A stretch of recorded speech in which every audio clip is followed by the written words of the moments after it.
શિયાળ નહીં. અને શિયાળિયું બહુ બુદ્ધિશાળી હોય પાછું પ્રાણીઓમાં. એટલે સિંહ રોજ શિકાર કરે. કોઈક દાડો ભેંસ મારી નાખે, કોઈ દાડો ગાય મારી નાખે, કોઈ દાડો હરણ મારે, કોઈ દાડો સસલું મારે, કોઈ દાડો શિયાળ મારે. એટલે શિયાળીએ એવી યુક્તિ કરી કે મારું બેટું રોજ આ સિંહ આવીને ઝાપટ મારે, એને ખાવું હોય 5 કિલો નાખી હોમણની ભેંસ મારી નાખે, બીજું બધું જ પડ્યું રે ને આપણા સાલે ને બધા એક થોલ્યા. એટલે શિયાળીએ બધાને એક કરી એક દાડો. અને એમાં ગધાડો આવ્યો. ગધાડો કે ચમ ભેળું કર્યું બધું? કે આ રોજ આવ્યો ઝાપટ મારી મારીને જે આવે સિંહ રાજા કરીને જતો રહે, તો જંગલનો રાજા છે. એટલે જેમ કે એમ શું ચાલે, આપણે કોઈક સમાજ વાળા થઈને ભેળું કરો. બધી સમાજ પ્રાણી ભેળી થઈને શિયાળીએ નિર્ણય કર્યો કેમ કરો આપણી સમાજ તો ભેળી થી પણ પ્રમુખ કને બનાવો. નજર ગધાડા ઉપર પડી. શિયાળ કે ગધાડાને રાખો તો ને પ્રમુખ, આપણે સિંહ પાસે જઈએ બધાને વાત કરીએ. એટલે આવ્યું શિયાળિયું ને સિંહ ને મોલ્યાદાર કહી જાયેલું કાલ બધી હું સમાજ લઈને આવું છું, પણ તમે શાંતિ રાખજો, ડાયરેક્ટ તડાપ ના મારતા. પણ હવે પેલા ગરીબની ભૂખ લાગેલી મારા પેલો ગધાડાને પ્રમુખ બનાવવા લાગે નતું, એટલે ગધાડાને લઈ ગયા. એટલે ગધાડો નજીક આવીને ઉભો રહ્યો ને એટલે સિંહ ને ભૂખ લાગીને ના તો દોડીને તને પંજો છોડ્યો, નાક આવી ગયું હાથ. મને ગધાડો દોડ્યો ભાઈ કે મારો મોટો આ તો શિયાળીઓ મને ઠજી નો લાયો હેલ્યા. રાડ પાડતો ગધાડો નાહી ગયો.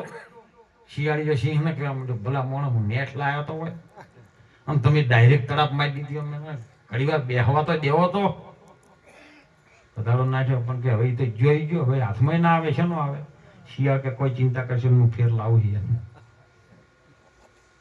કે કેવી રીત નહીં? કે તમારે કોઈ જોવાનું નહીં, પણ તમારે અમારા નિયમમાં રહેવાનું. સિંહ કે રહીશ.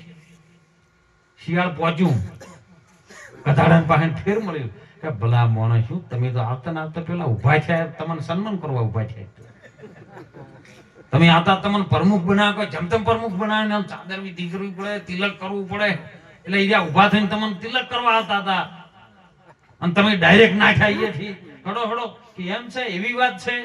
પેલા નાક નતું તોય પેલો પાછો ગયો, કેમ કે નાક તો તોડાઈ ગયો તો આવ્યો, તોય પેલો પાછો ગયો, ફેર પાછો સિંહ પાડ આવ્યો. આ બેઠા શિયાળે પાછું કબજો કરી કઈ આવે એટલે બેહવા જવાનો, શાંતિથી પાણી પાવાનું, પછી મારજો, મોરથી ન મારી નાખતા. બેહાર્યા ને પછી આ ઘડી વાર વાતે વાળ્યા અને સિંહે ડોટ મારી ગધાડાને પડતા કર્યા, પૂરા કઈ નાખ્યા ગધાડાને. એટલે પેલી તડપ મારી ને એટલે સિંહને થોડીક તરસ લાગી કે હું હાથ પગનું મોઢું ધોઈને આવું, એટલે ગળાવાની વરરાશ બીજું કોઈ આવીને ખાઈ ના જાય. એટલે શિયાળિયું બાજુમાં બેઠું હતું. સિંહ જો હાથ પગનું મોઢું ધોવા, પેલા માં આપણે નાક ને કોન ને બધું ખાઈ ગયું. કે આ તો હા સિંહ તો ખાઈ જાય, આપણે ના લે તો જેટલું આવ્યું એટલું આપણે વચમાં ખાઈ જવાનું રૂ. નાક ને કોન ખાઈ ગયું સાહેબ. સિંહ મોટું મોટું ધોઈને હાથ પગ ધોઈને આવ્યો ને એટલે કે આમ તાજો કે મારું નાક નું કોણ ચમ નહીં લેવાનું કથાડા કે નાક ના કોણ હોત તો આવો તો ચોક જો ને શિયાળી વાતો ઓફળી ઓફળી દોડમ દોડ ન કરતા. નાક ને કોણ ના હોય દોડમ દોડ જાય.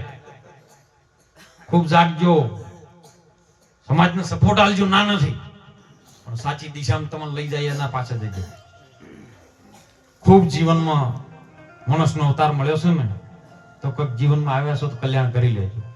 કોઈનું ના કરો કોઈ નહીં, પણ તમારું જાતે તમે કરજો. તારી આત્માને ઓળખ્યા વિના લક્ષ્ય 84 નહીં મળે. બીજા